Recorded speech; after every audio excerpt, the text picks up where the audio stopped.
I have been in the field of HR now for about 4 years. And look, I applied here and I need a job. Not every company is flexible with this. You're just a clerk. 50 to 100,000.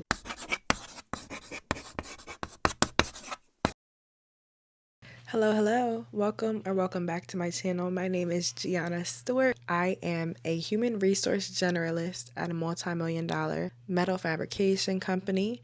And on this video, I want to talk about what exactly I do, how I left the retail space, and whether what I do is worth you entering the field or not. So without further ado, let's just jump right into the video. My first job was at Walmart. I got that job a month after I turned 16. I actually ran into the store manager and I said, look, I applied here and I need a job. And they interviewed me on the spot. I got the job and my shift hours were from 5 p.m. to 9 p.m. during the week. On the weekends, I'd work as much as I could, and that's how I started my relationship with money. From there, I continued high school, graduated from high school, still worked at Walmart. I entered my first year of college in 2022, which was actually my third year because I did high school classes and college classes at the same time. And during my junior year, I was on a scholarship and I needed to maintain that with community service hours. And so I attended a career fair as a volunteer. And after my volunteer shift was over, I was able to go around and network, show my resume. I got a lot of feedback on my resume. I met a lot of different companies, some nicer than others. And I was actually going to be a psychiatric technician at a prison, but I had two options. So that was the first offer I received.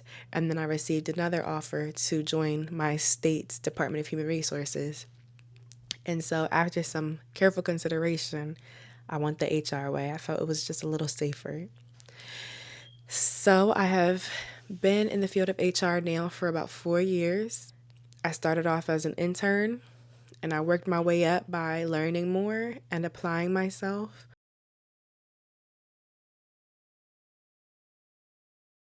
Why did I leave retail? For better opportunities and to find something that closely aligned with my education background.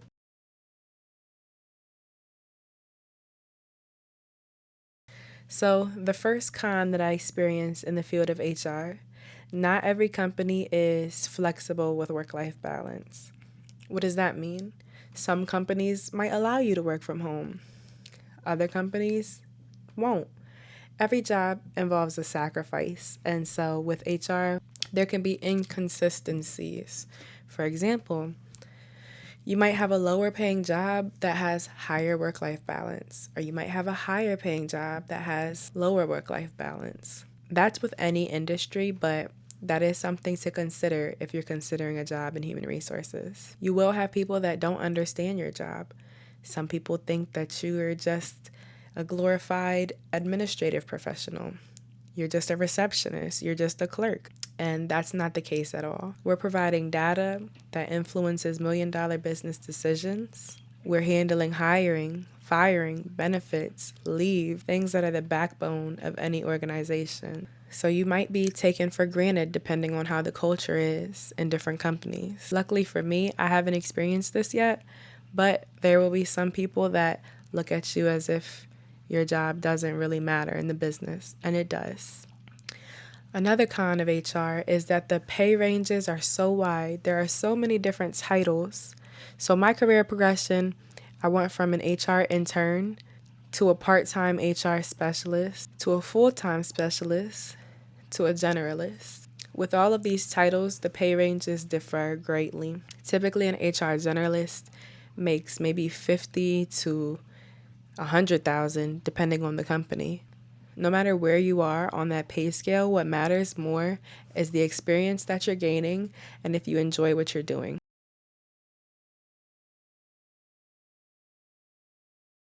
So some of the pros of HR, we work closely with the strategic business partners.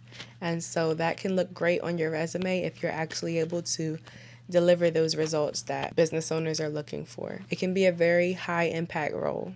For example, if you were able to reduce turnover by 20% in your first year, that's impressive. If you were able to slash business costs in your first year by eliminating the need for manual background checks, or you implemented a new HRIS system that cut costs by $5,000. It can be a very high impact role, and that looks great on your resume and it looks great on LinkedIn. Another pro of being in the HR space is that it's a lot easier to network.